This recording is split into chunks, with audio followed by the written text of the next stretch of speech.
कार्तिकेय, इस असुर के उदर को फाड़कर अपने पिता के सखा श्री कृष्ण को मुक्त कराओ पुत्र।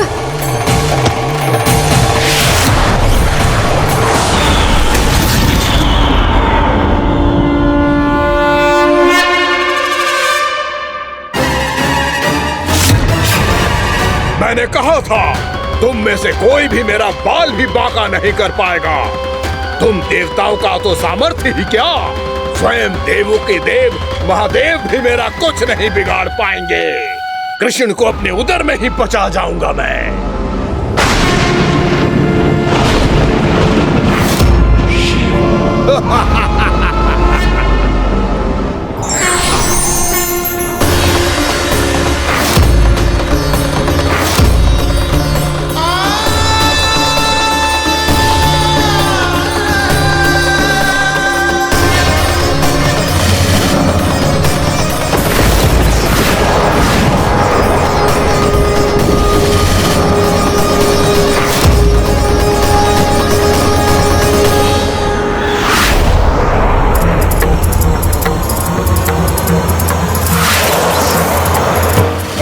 शिव शंकर का त्रिशूल है। एक ही बार में इस असुर का प्राण ले लेगा ये।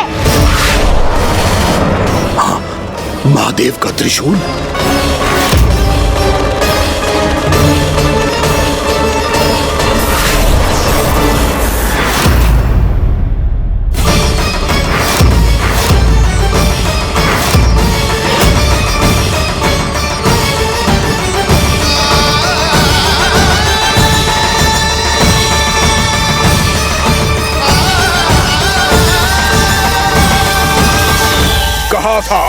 कहा था मैंने, स्वयं महादेव भी मेरा कुछ नहीं बिगाड़ सकते। अजय हूं मैं, अजय।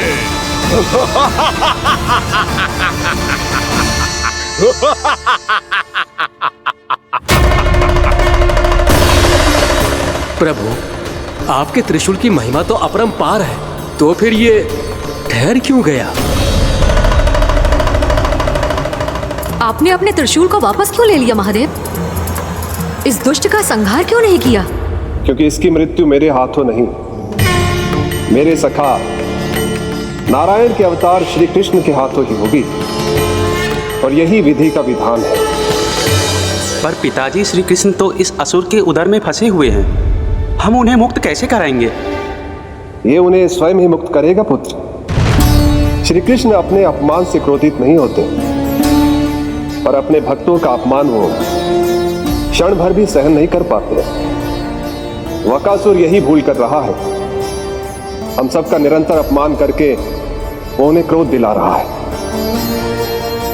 वो ये नहीं जानता कि शीघ्र ही उन्हें अपने उदर में रख पाना उसके लिए असंभव हो जाएगा।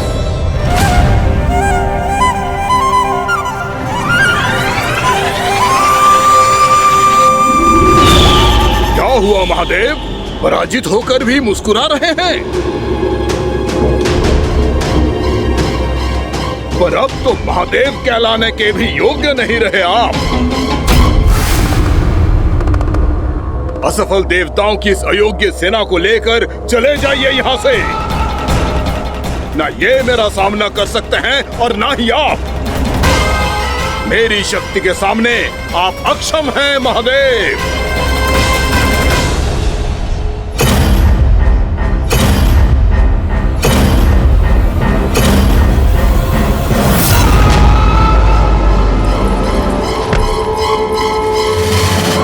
सुधा, जिस दुष्ट ने मेरे लल्ला को निगलो है ना, भीतर से जलेगो, छटपटाएगो, पीड़ा से कराएगो। जिस दुष्ट ने मेरे लल्ला को निगलो है ना, भीतर से जलेगो, छटपटाएगो, पीड़ा से कराएगो। ये क्या हो रहा है मुझे?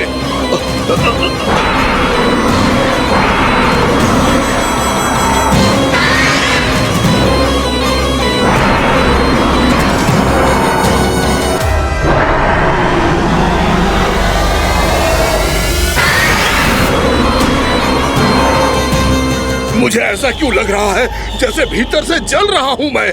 ये क्या हो रहा है मुझे?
हे प्रभु, मैंने ऐसे कौन से कुकर्म किए थे कि मुझे ऐसी मृत्यु प्राप्त हुई?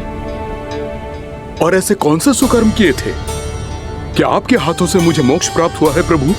सीमित स्मरण करो, हे जरीस की पुत्र वक्कासुर। स्मरण करो, कैसे अपने पिता की तरह अभिमान से भरे हुए थे तुम। स्मरण करो, कैसे हमें पराजित करने के लिए पूरी सृष्टि को संकट में डाल दिया था तुमने, और हमें विवश होकर पराजय स्वीकार करनी पड़ी थी। स्मरण करो, कैसे तुमने देवराज इंद्र का छत्र चुरा लिया था। पर यह सब भी पर्याप्त नहीं था वक्कासुर।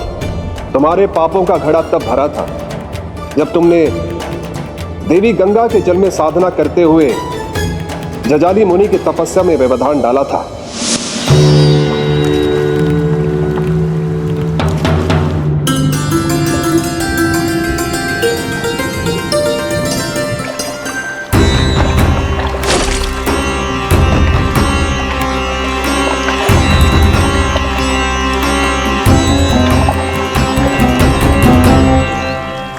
रुक क्यों गए चालक? नौका को आगे की ओर ले चलो। आगे बढ़ना उचित नहीं होगा महाराज। यहाँ से कुछ ही दूरी पर जालजली मुनि तपस्या कर रहे हैं। तो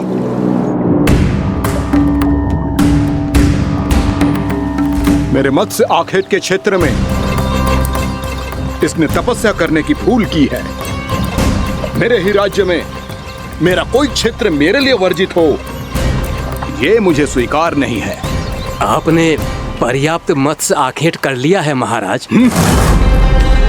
यदि तुम इन मछलियों का आहार नहीं बनना चाहते हो, चुपचाप मेरी आज्ञा मानो।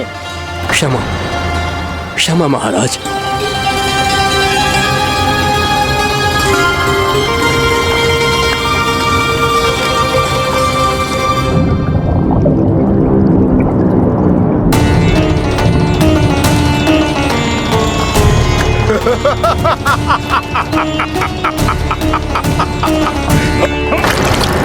मुनिवर, रक्षा कीजिए, रक्षा कीजिए मुनिवर, हमारे प्राण बचाइए मुनिवर, मुनिवर हमारे प्राण बचाइए।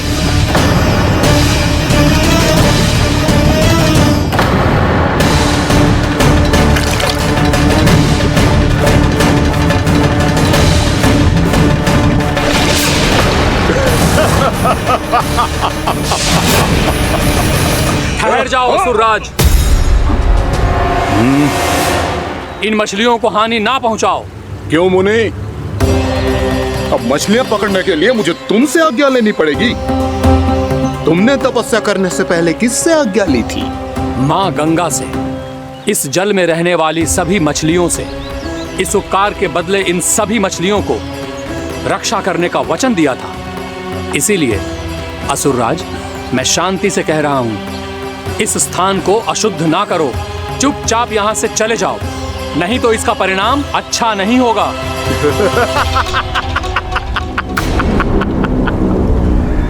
तुम जिन देवताओं की तपस्या कर रहे हो ना मुनि, उन्होंने भी मेरा कुछ नहीं बिगाड़ पाया था, और तुम मुझे धमकी देने का दुस्साहस कर रहे हो।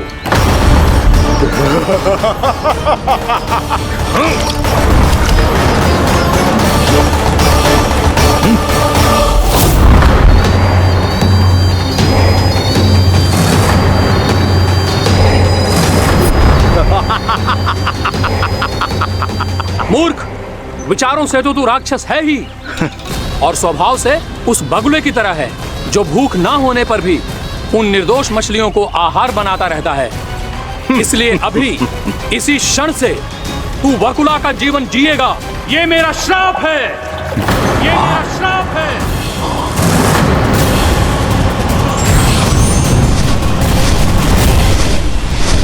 श्राप पाने के बाद तुम्हें आभास हुआ कि तुमने कितना बड़ा अपराध किया था, और तब तुम जजाली मुनि से क्षमा याचना करने लगे। तुम्हारे अपराध बोध को जानकर मुनि श्रेष्ठ शांत हुए और उन्होंने तुम्हें वरदान दिया। श्राप से मुक्ति का एक ही मार्ग होता है असुर, पश्चाताप। तुम्हें अपने भूल का पश्चाताप है, इसीलिए मैं तुम्हें वरदान देता हूं। तुम्हें मेरे श्राप से मुक्ति अवश्य मिलेगी। स्वयं प्रभु श्री नारायण के अवतार इस बगुले के देह के बंधन से तुम्हें मुक्त करेंगे।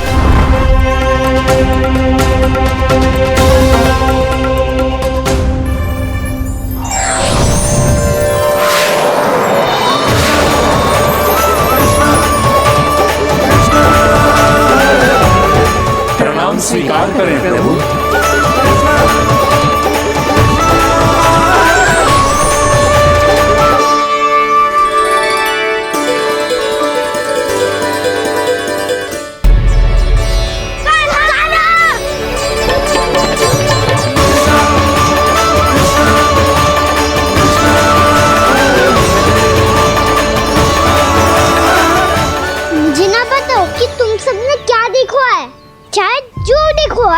बस मैया से कछु मत ही बताना।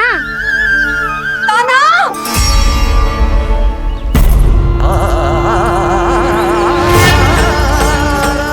कान्हा! मेरा लल्ला!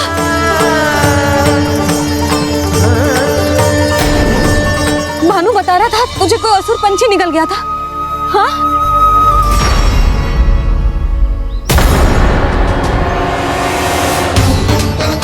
हे नारायण, ये क्या है?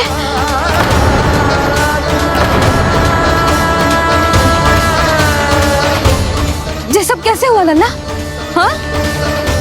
कोई बताएगा मुझे ये क्या है?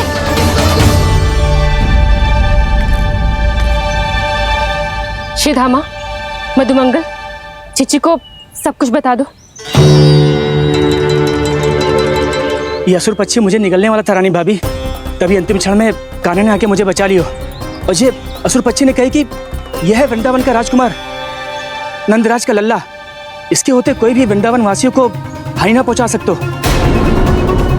रानी भाभी, कान्हा ने अपने प्राणों की चिंता ना करी और इस क्रूर राक्षस से भिड़ गयो और इस राक्षस पक्षी ने इसे निगल लियो। इतना पर्याप्त है भोला काका, सब कुछ बताने की आवश्यकता नहीं है। ये सब देख के सारी बालक मंडली इतनी व्याकुल हो गई कि सबने अपने प्राण अर्पित कर दिए और इस असुर पक्षी से कहे कि हमें खा लो और हमारे सखा को छोड़ दो। इन बालकों का पराक्रम देख के सभी देवतागण यहाँ आ गए और उनके हृदय भी पिघल गए और उन्होंने इस राक्षस पक्षी से युद्ध करके इसे मार गिराया। देवताओं के राजा इंद्र के वज्र का प्रहार तो मैंने अपनी आंखों से देखा है ताई जी। और फिर उसके बाद अग्निदेव ने अग्निवस्त्र का प्रहार किया। जय ना काकी, वरुण देव, कार्तिकेय, यमदेव सबने मिलके युद्ध किया इस राक्षस से। कहा था अभी मत बोलना। अरे सब मिलके फंसा दोगे मुझे। स्वयं माँ भद्रकाली, हमारे शिव शंकर भी आए थे छोटी माँ। जाओ आप भी। बाबा साईता,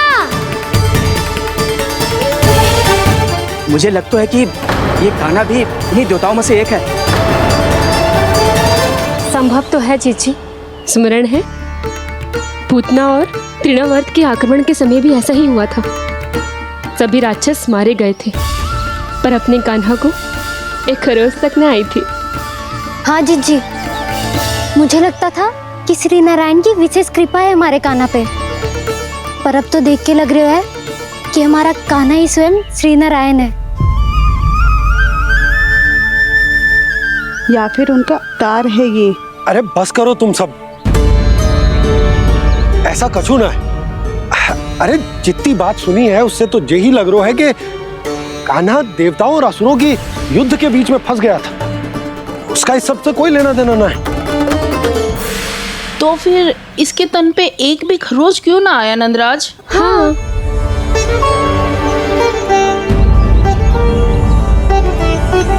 है काकी, खरच तो है। दिखा लल्ला। भैया बात पीड़ा आ रही है, कुछ करो ना। चिकोपिया भी ना अति करती है। श्री नारायण का अवतार हो तो इतनी तनिक सी खरोच पे ऐसे रो तो क्या? बस बहुत होगा। अब तो तुम सबने सीमा ही पार कर दी है। कभी से श्री नारायण बुलाते हो, कभी श्री नारायण का अवतार। तनिक कछु हो ना जाता है कि तुम सब कहानियां बुनने लगती हो। जे बस साधारण सा बालक है, मेरा लल्ला है जे, इसे भगवान मती बनाओ।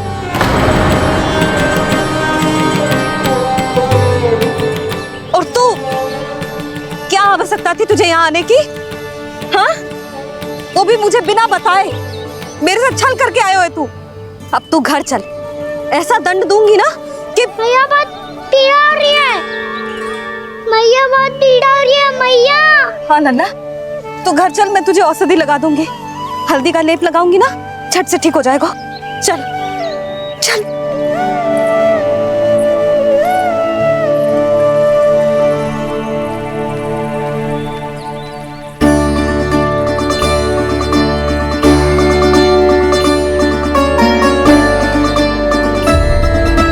मैया बहुत पीड़ा हो रही है मैया। हाँ नन्ना, तू घर चल, मैं तुझे औषधि लगा दूंगी। हल्दी का लेप लगाऊंगी ना, झट से ठीक हो जाएगा। चल चल।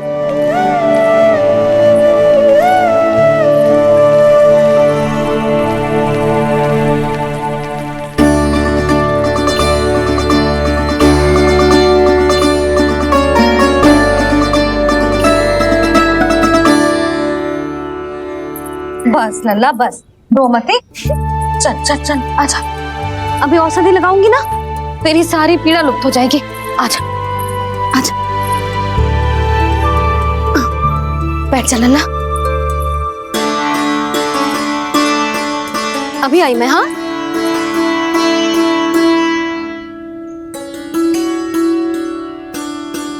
मैया। अरे तो अभी तक रो रो है? क्या कह रही थी सारी गोपियां?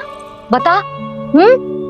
के मेरा लल्ला श्री नारायण का अवतार है, दिव्य है, भगवान है। और जो भगवान इतनी छोटी सी चोट पे रोते हैं क्या? इतनी तो लगी भी ना है तुझे, जितना तो तू आ ऊ कर रहा है।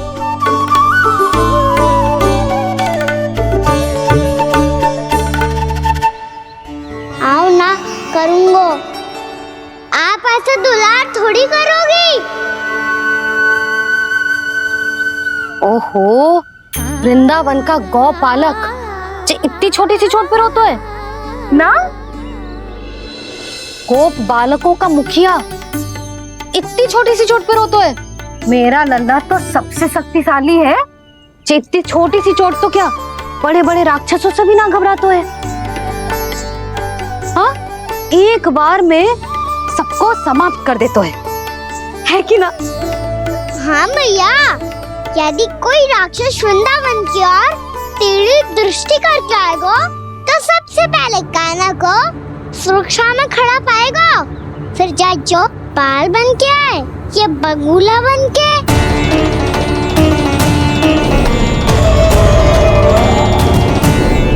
ना लल्ला, सोचो भी मती। वृंदावन की सुरक्षा करना तेरा दायित्व ना है। तुझे और कोई संकट का सामना करने की आवश्यकता ना है। अभी तो मेरी पीड़िता का हरण कर रही थी, अचानक से क्या हो गया मैया को? कोई आवश्यकता ना है तुझे ऐसे संकटों का सामना करने की। आने दे आज तेरे बाबा को, सीधा सीधा बोल दूंगी। बहुत हो गए उनके तर्क वितर्क। मेरा फूल सा लल्ला वन में अकेले गौचारण के लिए ना जाए को। आज बगुले ने निकल लियो, कल का छोर हो जाए तो? नारायण ना करे, कहीं कछु ऊंच नीच तुझे कछु हो जाए तो? मैं तो जीते जी मर जाऊंगी।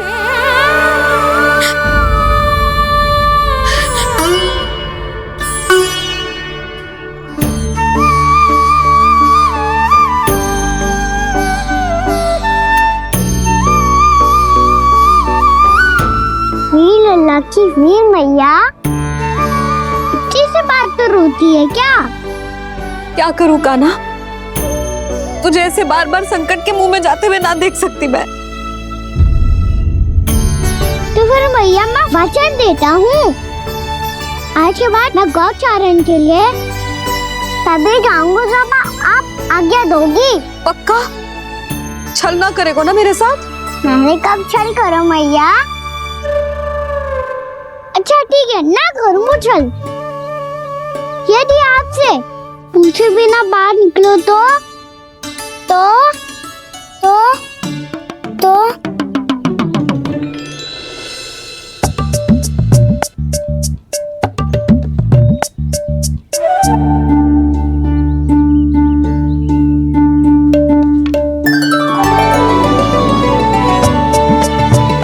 ये रही आपकी छड़ी और ये रही मेरी पीठ। ठीक, देना तापर तोड़। ठीक है, जब तूने अपना दंड निर्धारित कर ही लियो है तो सोच ले, अब अगर तूने मेरी बात ना मानी तो तोड़ तोड़ छड़ी पड़ेगी। समझ आई?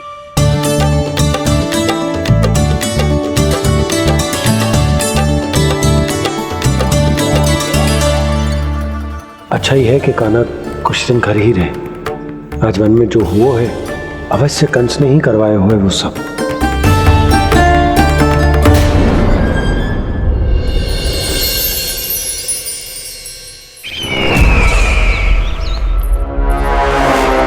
आपका ये धनुष तो सबसे अधिक शक्तिशाली था महाराज, ये कैसे टूट गया?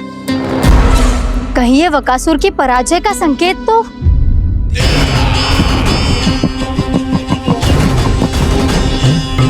प्राप्ति, लगता है तुम्हें शुभ समाचार मिला नहीं।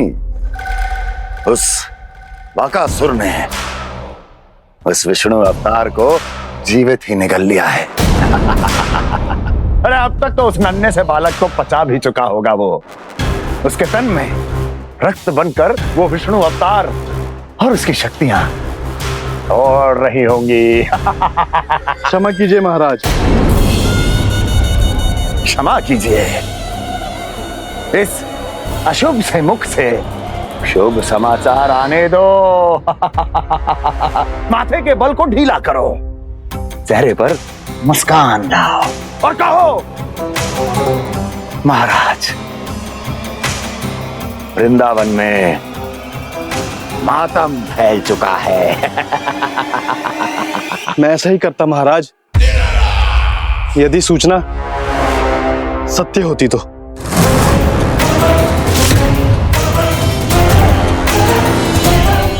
कहना क्या चाहते हो?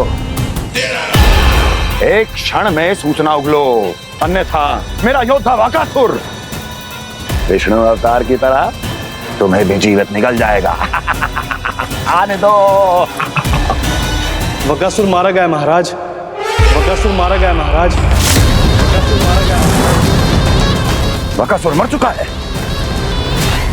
असंभव। असंभव। बकासुर ने उस बालक को निगल तो लिया था, पर उसकी सुरक्षा करने के लिए सभी देवता वहां प्रकट हो गए, पर फिर भी कोई बकासुर का सामना नहीं कर पाया। और फिर क्या हुआ? वो बालक स्वयं ही बकासुर के उदर से बाहर आ गया और उसकी चोंच तोड़कर उसकी हत्या कर दी।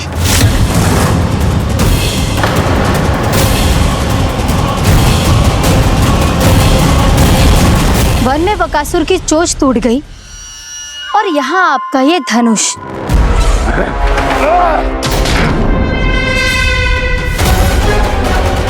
केवल नहीं टूटा तो आपका ये भ्रम महाराज। क्षमा कीजिएगा महाराज, आपका भ्रम टूटना आवश्यक है। आवश्यक है आपको ये आभास होना कि उस विष्णु अवतार को पराजित करने के लिए आपके साधारण योद्धाओं में वो सामर्थ्य नहीं है।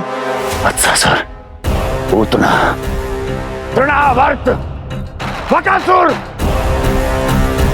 ये सब साधारण नहीं थे प्राप्ति, साधारण नहीं थे। फिर तो ये और भी अधिक चिंता का विषय है महाराज, क्योंकि इसका अर्थ तो यही हुआ कि वो विष्णु अवतार कुछ अधिक ही असाधारण है और उसका सामना करने के लिए और उसे मिट्टी में मिलाने के लिए आपको एक ऐसे अस्त्र की आवश्यकता है जो उसके सामने ना झुके और ना ही टूटे।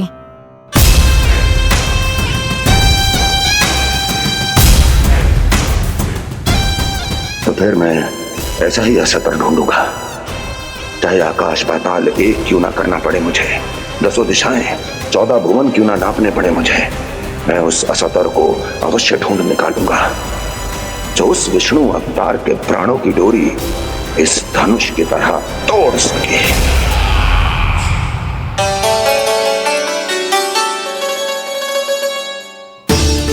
थैंक्स पापा, मैंने मैया को वचन दिया है कि जब तक नहीं चाहेंगी मैं वन नहीं जाऊंगा। इसलिए आप मुझे मारने के लिए कोई शक्तिशाली असुर ढूंढने में व्यस्त रहो। कुछ दिन तब तक मैं व्यस्त रहूंगा अपनी मैया की सेवा करने में।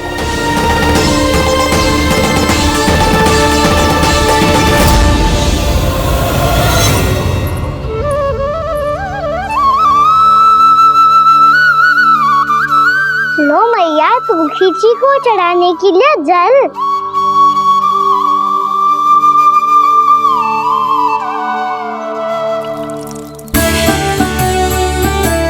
लो मैया, और आटा।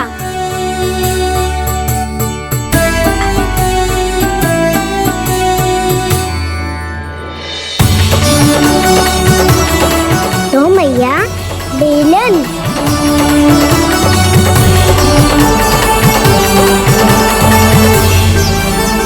ले तनिक खा ले। ओ मैया, भूख ना लगी है। बिना भूख के खाने से क्या लाभ? और तेरा जब पेट तो कह रहा है कि उसे भोजन चाहिए। और लाभ कैसे ना लल्ला? भोजन का लाभ है ना, तन को पोषण मिलेगो, स्वास्थ्य बनेगो, जे तेरी भुजाओं में शक्ति आ जाएगी ताऊ के जैसी, ताऊ से भी अधिक। तेरे जे केस भी लंबे हो जाएंगे। सच्ची मैया? सच्ची। माप के देख लियो नित्य दिन। तनिक खा।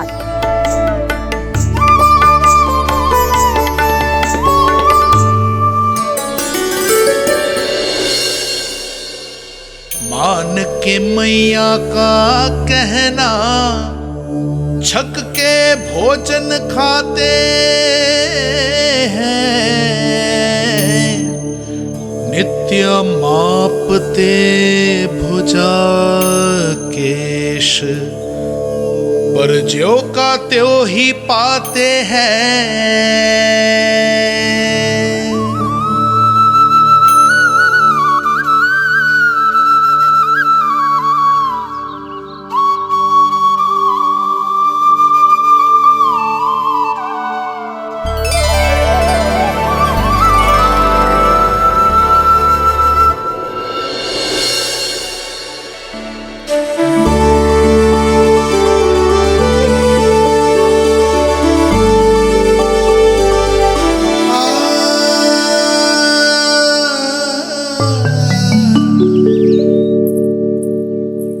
ले लल्ला, फल खा ले।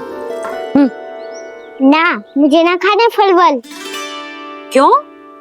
लंबे केस और शक्तिशाली भुजाएं ना चाहिए? व्यर्थ है ये सब। पिछले 10 दिनों से देख रहा हूँ, ना केस लंबे हुए हैं, ना भुजाएं शक्तिशाली बनी है। 10 दिन में का चुनाव होने वाला। 10 सप्ताह ऐसे खाएगो ना, तब जाके कछु बदलाव दिखेगो। समझ आई? चल अब खा ले। वैसे भी मुझे बहुत सारी तैयारियां करनी है आज। इसीलिए भैया एकादशी के व्रत के लिए लल्ला। सुनो जी, सारी सामग्री आ गई? हाँ, तुमने जो कही थी सब ले आए हूँ।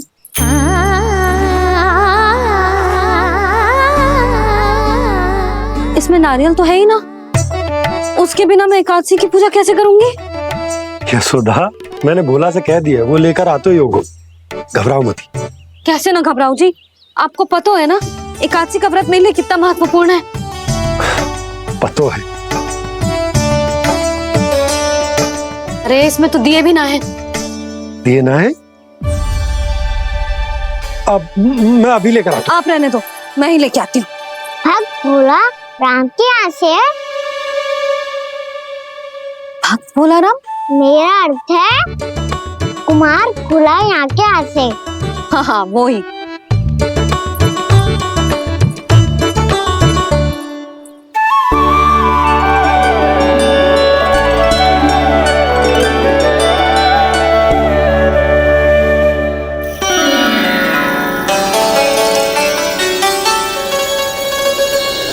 श्री हरि, श्री हरि, मेरे श्री हरि।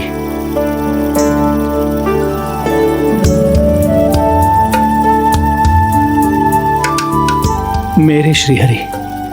भोला राम, मेरी मटकी तैयार है। मेरे श्री हरि, मेरे श्री हरि।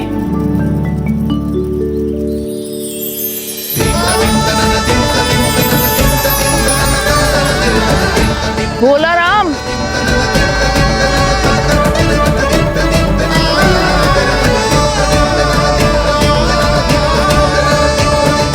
भोला काका, ओ भोला काका।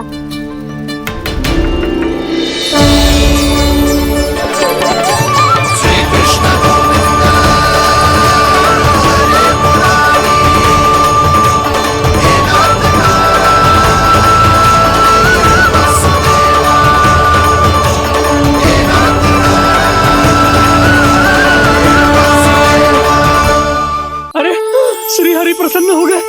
मेरे श्री हरि आ गए, मेरे भगवान आ गए। मेरे श्री हरि आ गए, मेरे भगवान आ गए। मेरे श्री हरि आ गए, मेरे भगवान आ गए। मेरे श्री हरि आ गए, मेरे भगवान आ गए। मेरे भगवान आ गए, मेरे घर मेरे भगवान आ गए।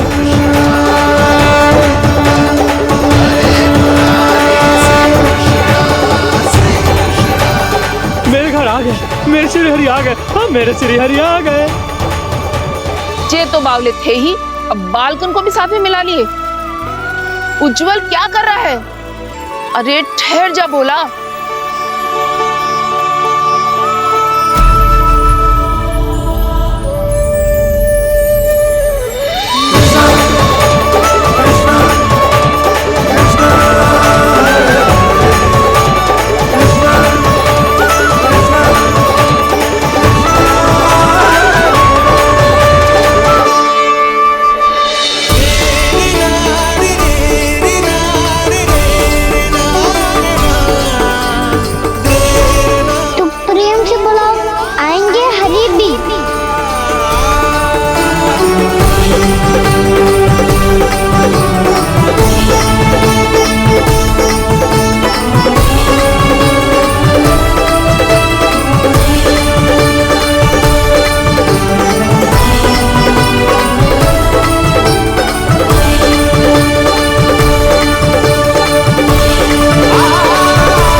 वो गाना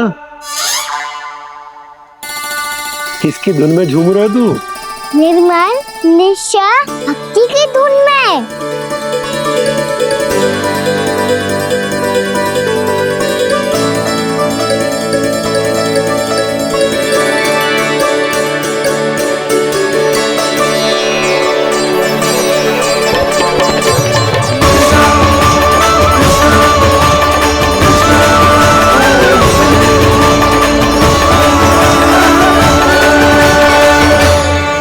अरे क्या हो गया इन्हें? बावले हो गए हैं क्या? ठहरो, कोई आवश्यकता ना है ऐसे बावलों की तरह नाचने की।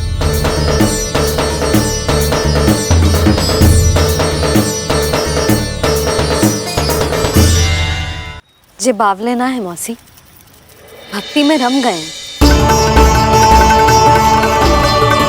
बस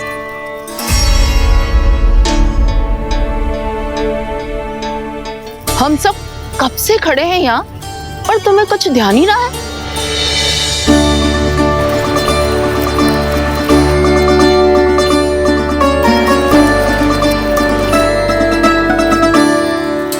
नाच गाने में ऐसे मगन हुए कि हमें देखा भी ना।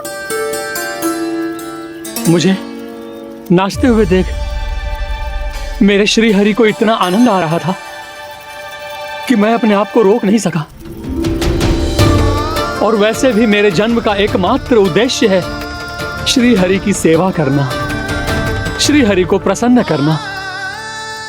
तुम बावले हो भोलाराम, या हमें बावला बना रहे हो? श्री हरि और तुम्हें देख रहे हैं? हाँ, अभी वो यहीं थे, देख रहे थे। भोला काका, आपने भी ना अति कर दी अब। हमें भी बताओ तनी, कहाँ थे श्री हरि?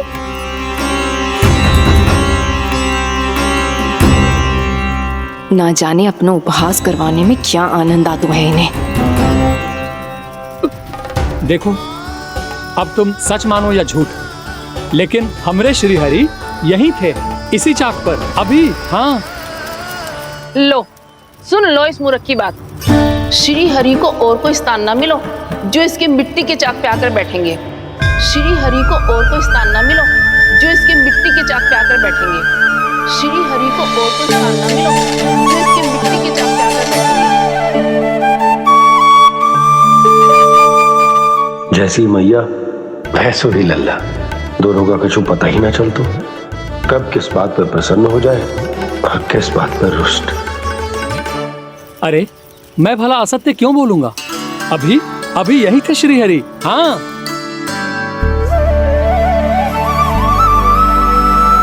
हाँ, जैसे श्री हरि को तो कोई कार्य है ही ना, वो तो आतुर होके बैठे रहते हैं कब तुम हरि हरि बुलाओ और वो दौड़े चले आए। भगवान तो भक्तों के पास आने के लिए सदैव आतुर रहते हैं, बल्कि सत्य तो यह है कि भक्तों के मन में ही निवास करते हैं भगवान।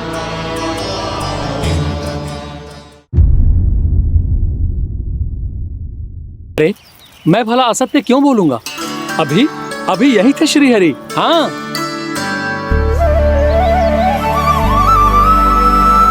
हाँ, जैसे श्री हरि को तो कोई कार्य है ही ना, वो तो आतुर होके बैठे रहते हैं कब तुम हरि हरि बुलाओ और वो दौड़े चले आए। भगवान तो भक्तों के पास आने के लिए सदैव आतुर रहते हैं, बल्कि सत्य तो यह है कि भक्तों के मन में ही निवास करते हैं भगवान। भगवान तो भक्त के पास आने के लिए सदैव ही आतुर रहते हैं शंकरी मौसी। बल्कि सच्ची बात तो ये है कि भगवान हमारे मन में ही निवास करते हैं।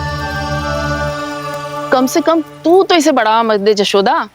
जब देखो जब हरि नाम की रट लगाए रहते है। हरि बोलते बोलते ऐसो बावलो होता है कि सारा कार्य भूल जाता है। 2 दिन से अपनी मटकी के लिए चक्कर काट रही हूँ।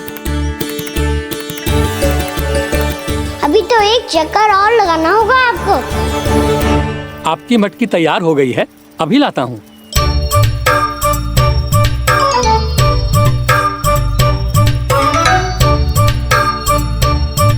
लो जी मटकी।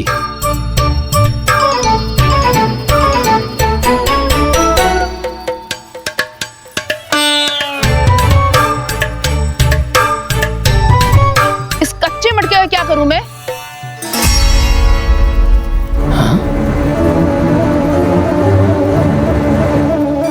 पर इसे तो मैंने भट्टी में पकाया था। अब तू ही देख ले कितना ध्यान रहता है इस कार्य पे। और कह तो है कि श्री हरि आते हैं इससे मिलने। हाँ आते हैं, और आगे भी आएंगे हमारे श्री हरि हमसे मिलने।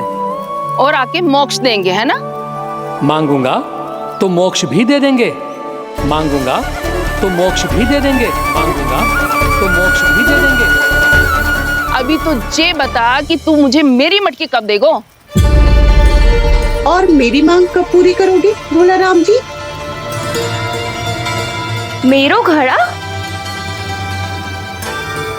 मेरे दिए तो तैयार है ना, कल एकादशी की पूजा और व्रत के लिए। एकादशी का व्रत? हाँ, एकादशी का व्रत।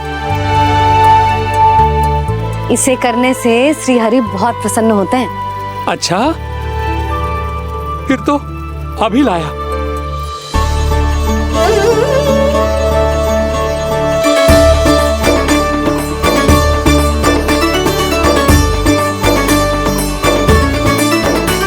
लो जी आपके दिए।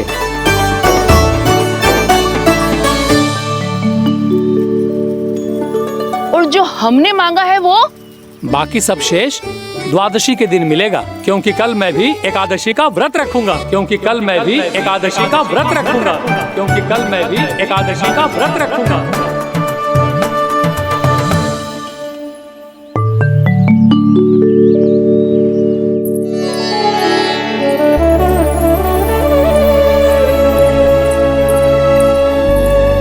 जानकी, फूलों का प्रबंध हुआ कि ना? हाँ भाभी, जे रहे। सदैव विलंब कराती है। पर भाभी इस बार तो फूल समय से ही लाई थी। क्या हुआ जशोदा, अभी तो पूजा की तैयारी ना हुई? देखो ना मौसी, ये जानकी ना कुछ छूट ही जाता है इसके कारण।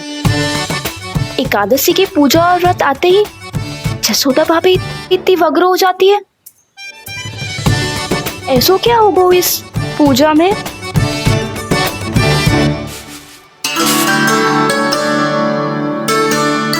ये थाली में रोली चंदन रखने से, दिया जलाने से के होगो? आपको पता भी है एकादशी का व्रत क्यों रखते हैं? क्या महत्व है इसका? लो, जे तो मैं जसोमती रानी से पूछना भूल ही गया। पर हाँ भगवान, मेरे लिए इतना ही पर्याप्त है कि इस व्रत को रखने से मेरे श्रीहरि हमसे प्रसन्न हो जाएंगे।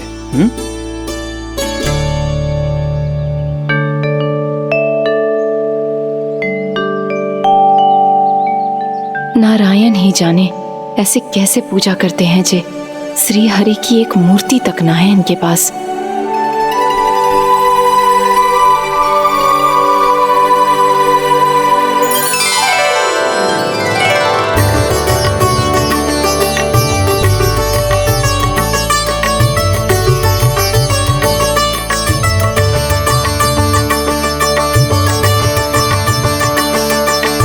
प्रभु, न तो मेरे पास मूर्ति है और ना तो इस व्रत के विधि विधान के बारे में मुझे जानकारी है, और ना ही मुझे इसके महत्व के बारे में जानकारी है, पर फिर भी मैं करना चाहता हूं।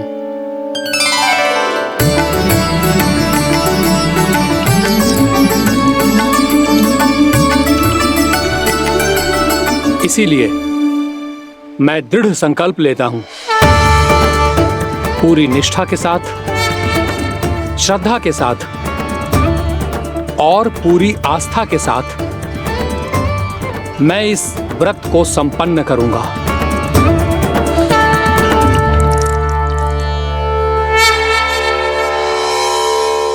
हम संकल्प लेते हैं कि एकादशी के व्रत को पूरी निष्ठा के साथ संपन्न करेंगे।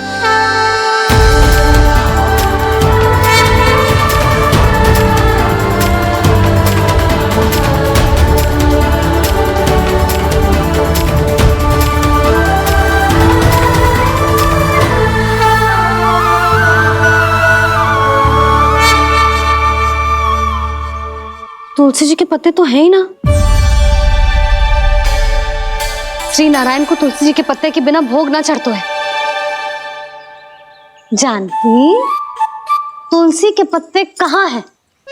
भाभी, मैं तो कब से यही पूछना चाह रही थी कि तुलसी के पत्ते लाऊं क्या, पर आप तो व्यस्त थी ना। तुझे कितनी बार समझाओ है ना, यदि तेरे कछु करने से किसी और की कोई हानि ना हो रही हो या किसी के अच्छे कार्य में सहायता हो रही हो तो मुझसे आज्ञा लेने की आवश्यकता ना है। समझ गई भाभी, आगे से जाना उनको। ले अभी लेकर आती हूँ।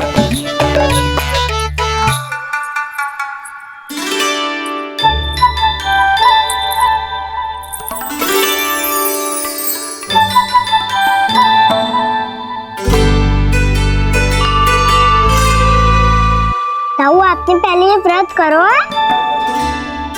आपको इसका महत्व पता है? भाभी चल। जानकी, तुमने ये व्रत करो है? फिर तुमको इसका महत्व पता है? सुमति जी, आपको पता है इसका महत्व? कान्हा, क्यों तंग कर रहे हो सबको? मैया, सबने करो ये व्रत, मुझे भी करना है।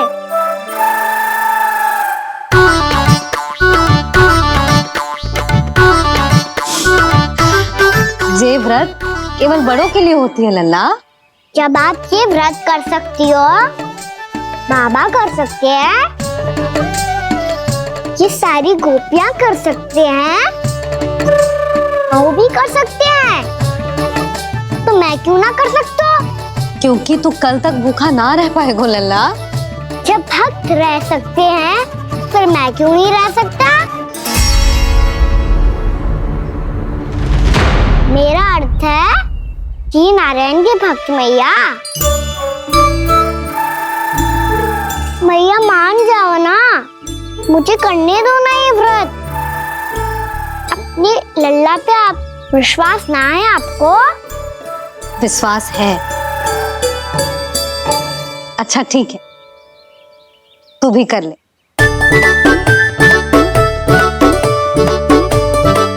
पर मैया व्रत की कथा तो सुनाओ, मैं तो अबध हूँ ना, मुझे कैसा पता चलेगा कि ये व्रत करते क्यों हैं?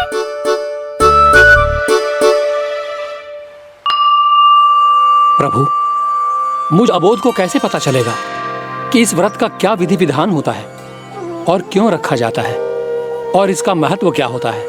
मुझे तो आप ही बता सकते हैं प्रभु। जब व्रत कर रहे हैं तब उसका महत्व भी पता होना चाहिए ना। बताओ ना मैया, क्यों रखते एकादशी का व्रत? इसके लिए तो तुझे एकादशी की कथा सुननी होगी। सुनेगो ना?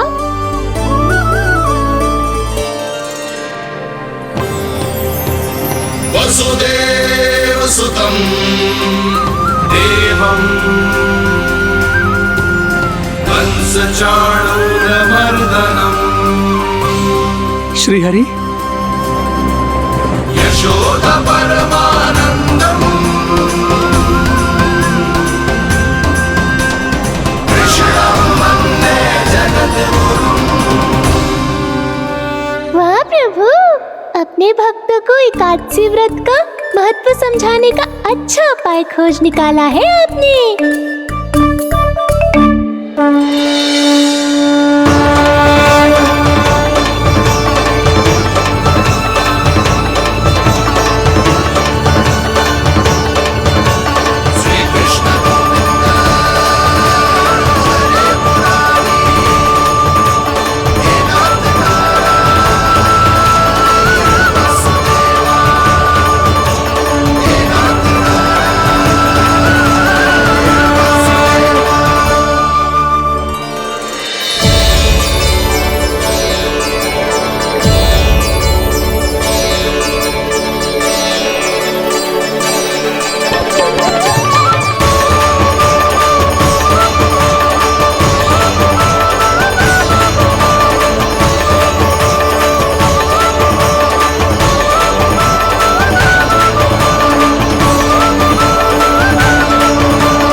अब सब जन एकादशी के व्रत की कथा ध्यान से सुनना, तभी जे व्रत पूरा माना जाएगा। समझो लल्ला?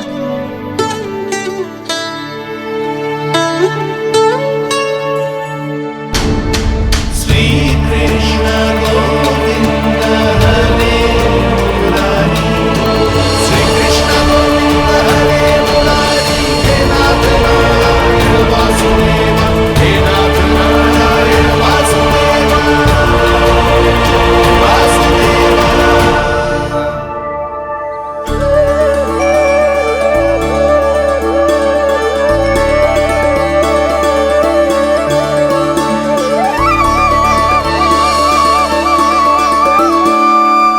सतयुग में चंद्रावती नाम के नगर में मूरा नाम का एक असुर राज्य करता था। ओम ब्रह्मदेवाय नमः, ओम ब्रह्मदेवाय नमः, ओम ब्रह्मदेवाय नमः, ओम ब्रह्मदेवाय नमः।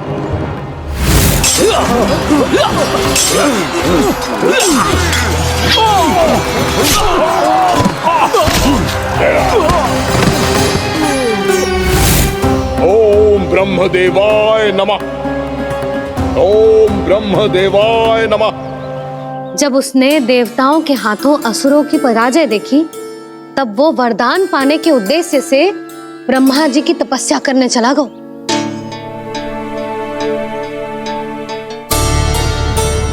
शीघ्र ही मूरा की तपस्या सफल हो गई और ब्रह्मदेव जी उससे प्रसन्न हो गए। ओम ब्रह्मदेवाय नमः। ओम ब्रह्मदेवाय नमः। ओम ब्रह्मदेवाय नमः। ओम ब्रह्मदेवाय नमः। ओम ब्रह्मदेवाय नमः। ओम ब्रह्मदेवाय नमः। ओम ब्रह्मदेवाय नमः। ओम ब्रह्मदेवाय नमः। ओम ब्रह्मदेवाय नमः। मूरा,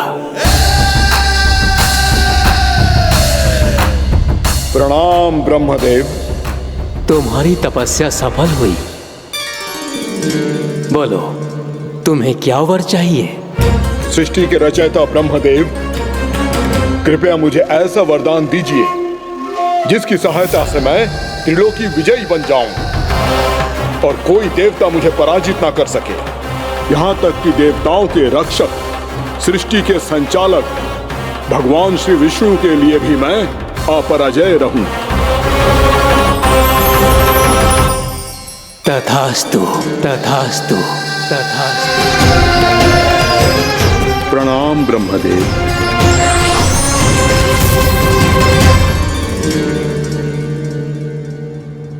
ऐसा वरदान पाकर मूरा बहुत अभिमानी होगा। यक्षों, किन्नरों, यहाँ तक कि देवताओं को भी युद्ध के लिए ललकारने लगा, पर किसी ने भी उसकी ललकार को स्वीकार ना करो, क्योंकि सभी उसकी शक्ति से बहुत भयभीत थे और उसके सामने युद्ध किए बिना ही अपनी पराजय स्वीकार करने लगे। और फिर दंभ में आके उसने स्वर्ग लोक पर भी आक्रमण कर दिया और देवराज इंद्र तक को चुनौती दे डाली।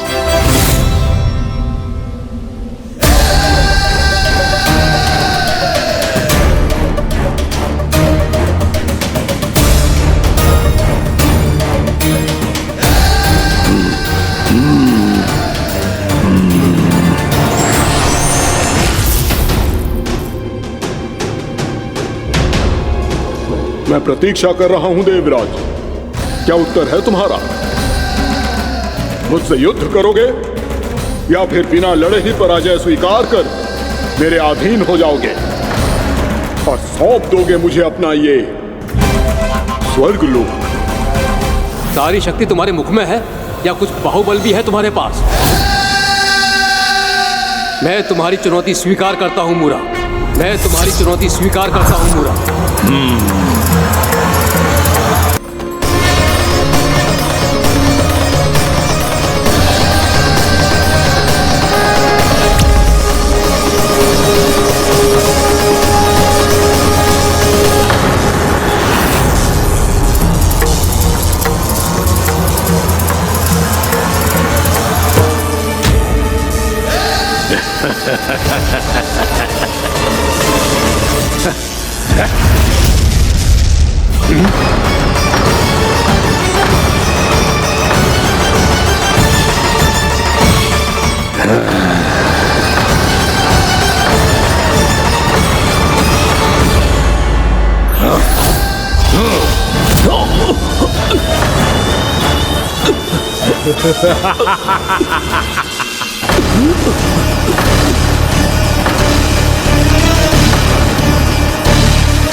खैरिए देवगण, असुर राज मूरा को ब्रह्मदेव का आशीर्वाद प्राप्त है।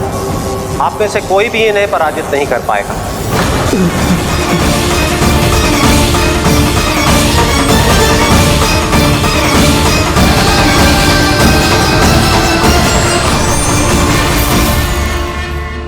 एक अवसर और देता हूं देवराज, युद्ध या अधीनता, क्या उत्तर है तुम्हारा देवराज?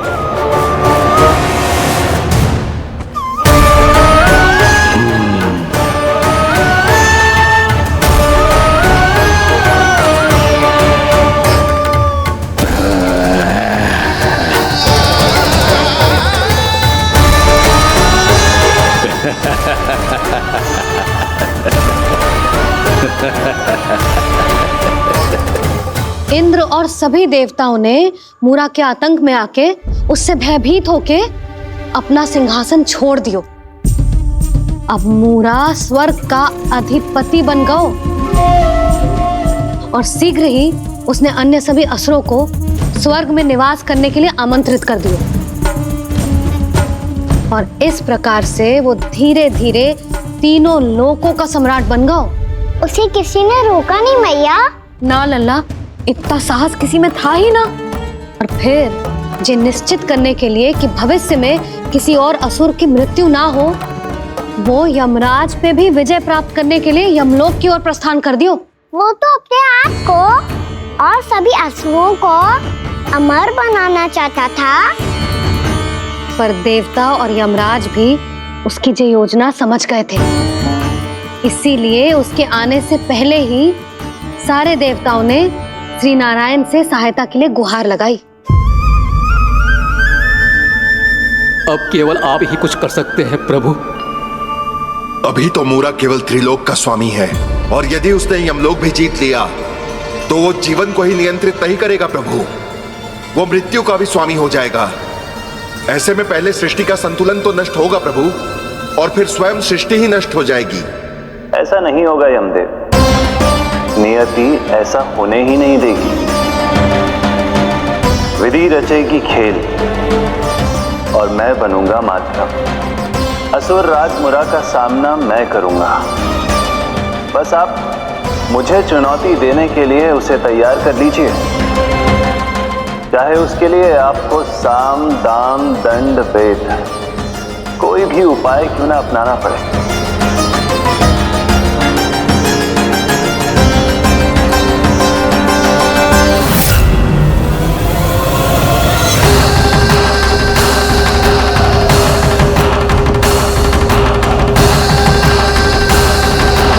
आप तो मेरी प्रतीक्षा में पहले से ही खड़े हैं यमदेव।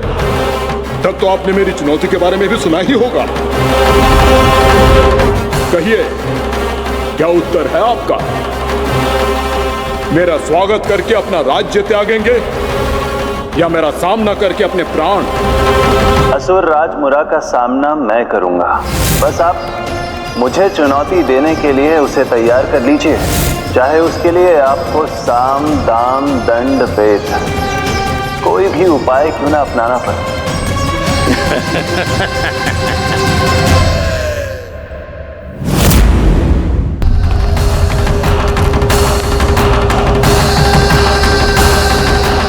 आप तो मेरी प्रतीक्षा में पहले से ही खड़े हैं यमदेव। तब तो आपने मेरी चुनौती के बारे में भी सुना ही होगा। कहिए, क्या उत्तर है आपका? मेरा स्वागत करके अपना राज्य त्यागेंगे या मेरा सामना करके अपने प्राण? हे असुर श्रेष्ठ, मैं आपकी अधीनता स्वीकार करने के लिए तैयार हूं। बस एक विनती है मेरी। शर्त को विनती का नाम देकर पहलाना चाहते हो मुझे यमराज? असुर राज मूरा के सामने शर्त रख पाओ, इतना सामर्थ्य नहीं है तुम में। इसका आभास है मुझे असुरराज, पर मैं आपकी अधीनता स्वीकार करूं इससे पहले आपको स्वामी धर्म का पालन करना होगा। मेरे पुराने स्वामी के क्रोध से मेरी रक्षा करनी होगी आपको। कौन है तुम्हारा पुराना स्वामी? भगवान श्री नारायण। और छोटी माँ मूरासुर को तो श्री नारायण से भी रक्षा का वरदान प्राप्त था ना? यही तो श्री नारायण की लीला थी बलराम। पर वो राक्षस अपने दम में जे समझ ही ना पाओ कि वो क्या भूल करने जा रहा है। अब पहुंच गो भगवान श्री नारायण को चुनौती देने के लिए।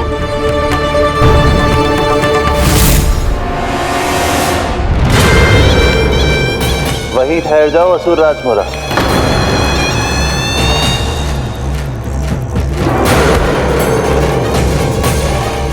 यहाँ क्यों आए? आपको पराजित करने और ये वैकुंठ जीतने, ताकि मैं यमलोक का स्वामी बन सकूं। फिर आओ, युद्ध भूमि में मेरा सामना करो।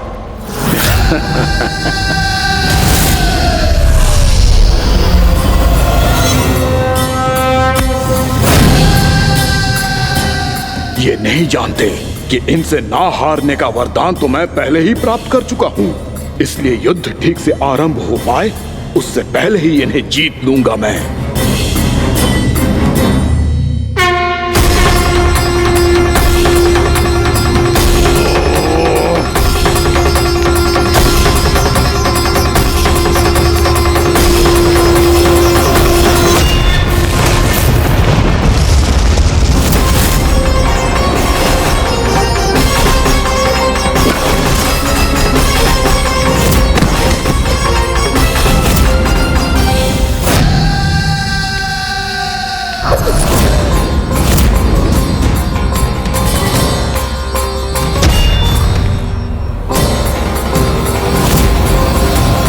और इस प्रकार ये युद्ध वर्षों वर्षों तक चलता रहो।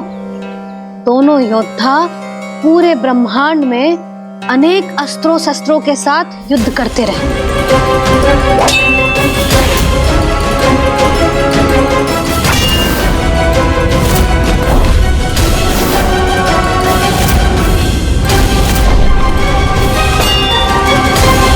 फिर क्या हुआ मैया?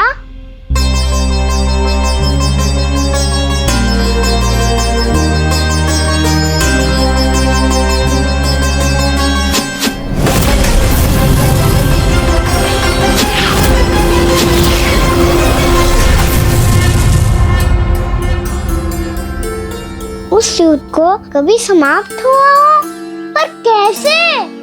शीघ्र ही वो राक्षस थक गौ लल्ला।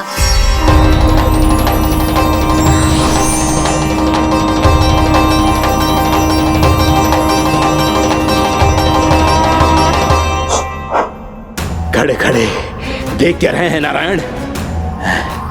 आक्रमण कीजिए, वध कर दीजिए मेरा।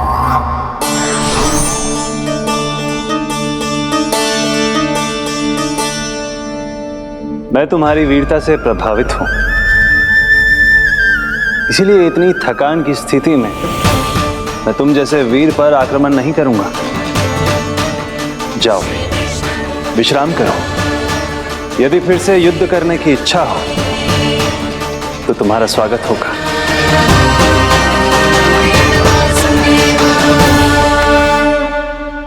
जे कह के श्री नारायण बद्रिका आश्रम चले गए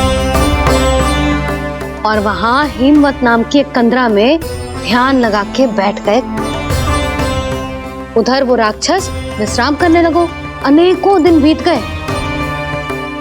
और अब वो राक्षस मूरा फिर से स्वस्थ होके बलवान हो गया था। उसने अपनी सारी शक्ति फिर से प्राप्त कर ली थी। श्री नारायण ने उस पर दया करी थी, पर वो फिर से श्री नारायण को छलने को तैयार होगा।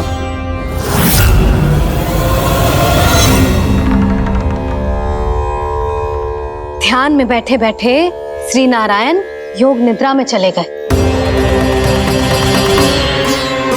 पर दुष्ट मूरा इसी अवसर का लाभ उठा के उनकी कंदरा में घुस आयो ताकि वो सोते हुए श्री नारायण पे आक्रमण कर सके।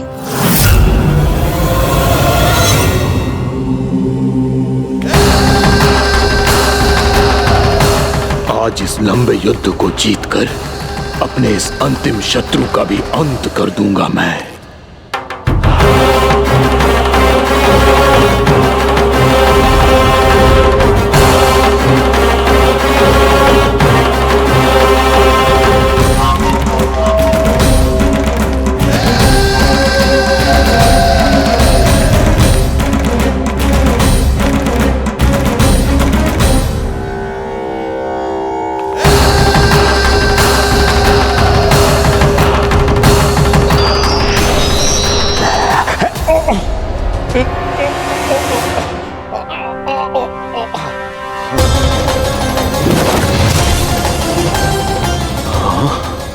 दुष्ट राक्षस,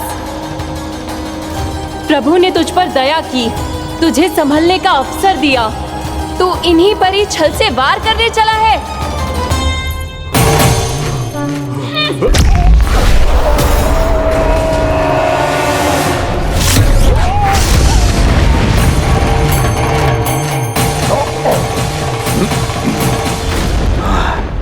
अजय हूँ, मुझे कोई पराजित नहीं कर सकता। ब्रह्मा का वरदान है मुझे।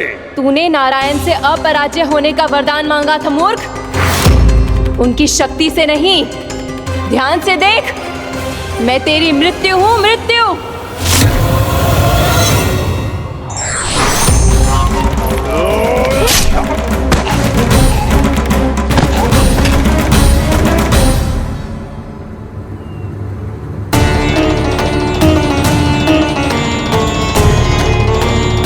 वो देवी कौन थी छोटी माँ? और कौन बलराम, वही तो थी देवी एकादशी।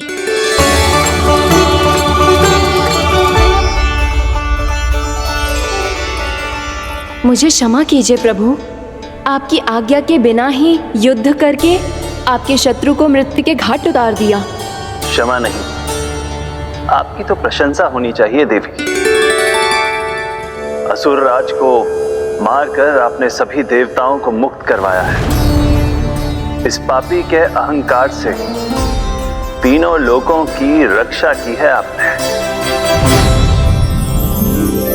आप एकादशी की तिथि पर मेरी एकादश इंद्रियों से उत्पन्न हुई है, इसीलिए मेरे सभी भक्त आपको उत्पन्न एकादशी के नाम से जानेंगे। सभी तिथियों में आपका स्थान सर्वश्रेष्ठ होगा। जिस तरह आपने राक्षस के आक्रमण से मेरी रक्षा की है, उसी प्रकार एकादशी के दिन व्रत करके जो भी भक्त आपकी कथा सुनेगा, मैं स्वयं उसकी रक्षा करूंगा। जो आपकी पूजा करेगा उसे मेरी विशेष कृपा प्राप्त होगी और उसके साथ साथ उसे मिलेगा धन, सिद्धि और मोक्ष।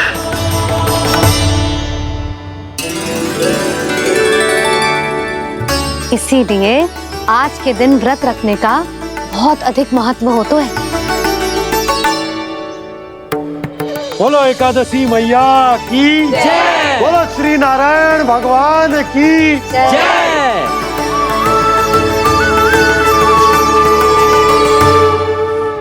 प्रभु की कृपा से एकादशी का महत्व भी पता चल गो और मेरा व्रत भी सफल हो गो।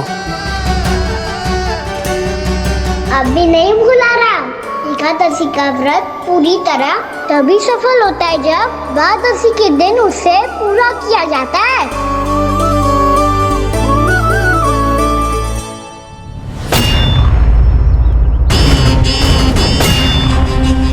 आवश्यक है आपको यह आभास होना कि उस विष्णु अवतार को पराजित करने के लिए आपके साधारण योद्धाओं में वो सामर्थ्य नहीं है।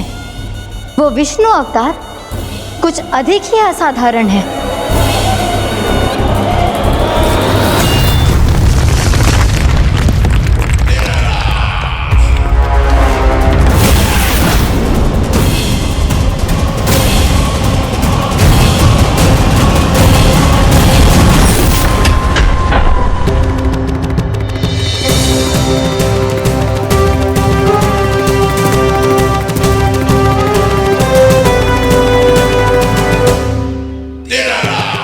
मैं दिखाऊंगा उस विष्णु अवतार को असाधारण शत्रु क्या होता है।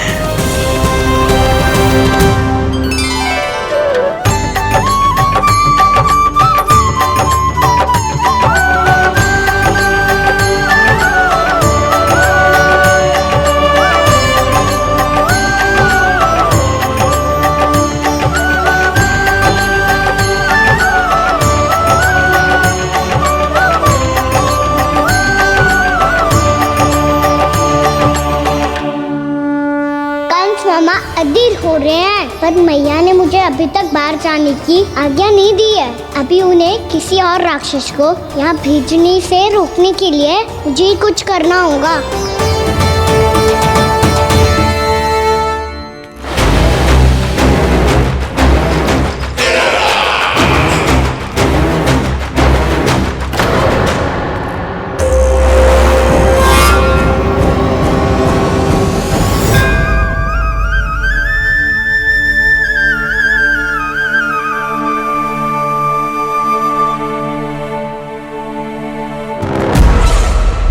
कौन हो तुम? बचपन से ही मुझे मारने का सपना देख रहे हैं, फिर मुझे ही नहीं पहचानते।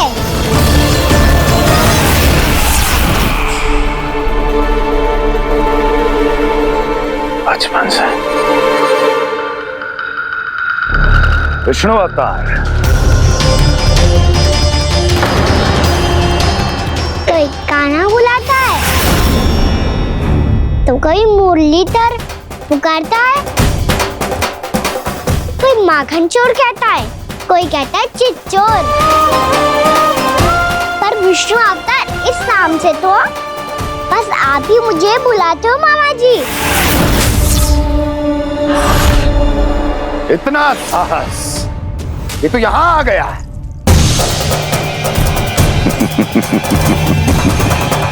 यहाँ आ तो गया तू विष्णु अवतार, किंतु यहाँ से जीवित नहीं जाएगा। तेरे इस शीश को तेरे धड़ से अलग कर दूंगा मैं।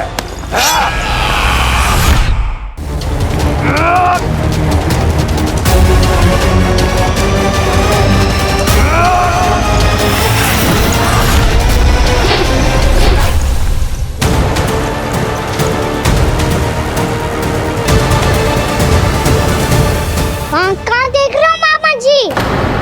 मैं तैयार हूँ।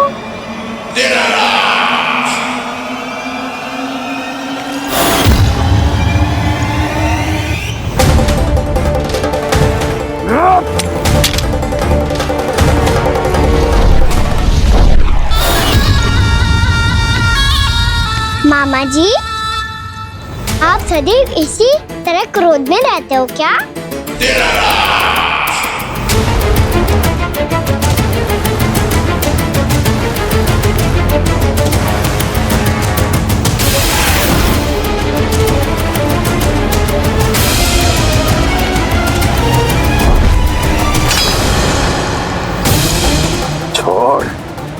छोड़ मेरी तलवार को।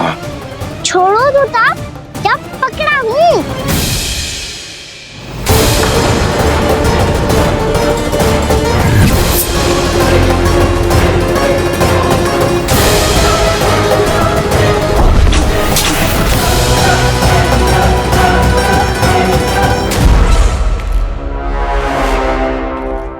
मामा जी,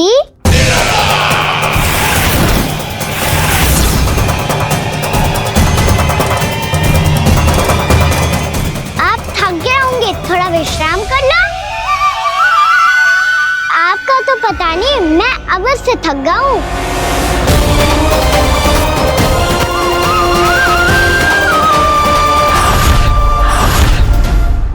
मेरे सिंहासन पर बैठने का तो साहस।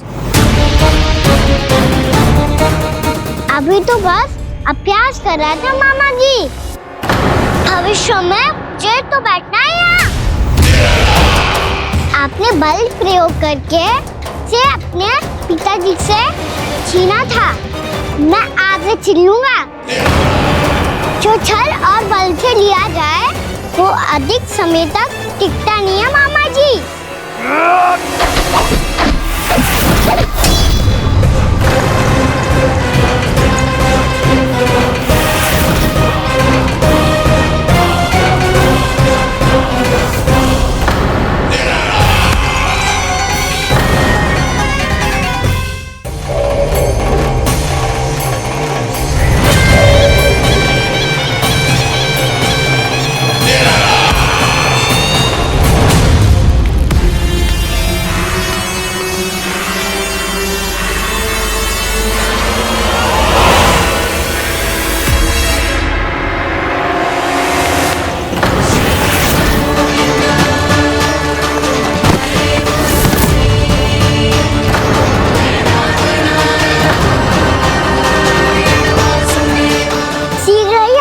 सिंहासन छोड़ना होगा।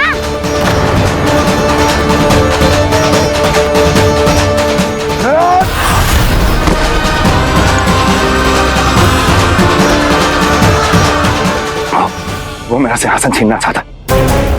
वो आ रहा है, वो आ रहा है। सैनिकों, दुर्जन, बंद कर दो सभी द्वार और घरों के। सब के सब इसकी हर संभावना पर इतना कड़ा पहरा बिठा दो कि ना तो कोई महल के भीतर आ सके, ना तो बाहर जा सके। मुझे महल की चप्पे चप्पे की सूचना चाहिए। जाओ।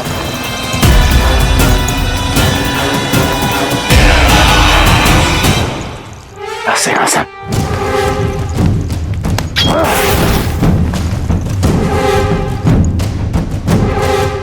अब आ, दुष्ट मायावी, ए छलिया विष्णु अवतार, मैं कंस तेरी प्रतीक्षा कर रहा हूं। आ, देखता हूं मेरे सिंहासन पर कैसे बैठता है तू। आ, मुझे तो बस कुछ समय चाहिए था, वो मिल गया। अब करते रहिए आप प्रतीक्षा।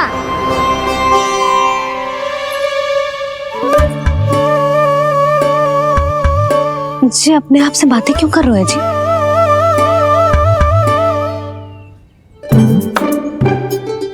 आप मुस्कुरा क्यों रहे हो? ना कछु ना। बताओ क्यों मुस्कुरा रहे हो? तुम ही पर गए जी। जब तुम व्रत करती हो तो तुम भी ऐसा ही करती हो। इसी प्रकार भूख अधिक लगने पर अपना ध्यान भटकाने के लिए स्वयं से ही बड़बड़ाती रहती। होगा। आपको तो बस मेरा उपहास उड़ाने के लिए बहाना चाहिए।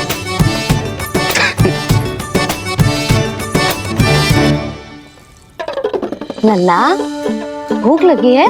ना मैया, व्रत करे तो भूख कैसे लगेगी?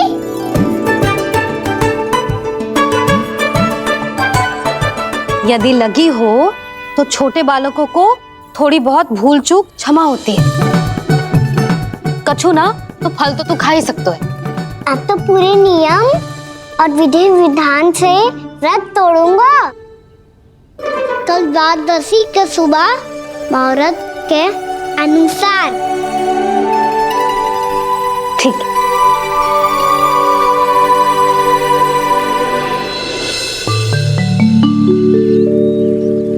लल्ला, एकादशी समाप्त हो गई है, द्वादशी लग गई है। अब तू व्रत तोड़ सकते है। भोजन कर ले। ले।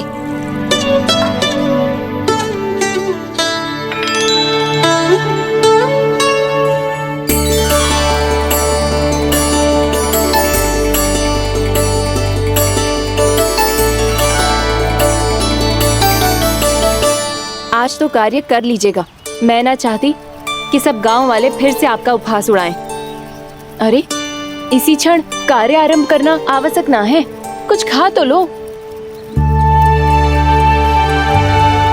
कल भी पूरे दिन व्रत में रहे, अब तो कुछ खा लो।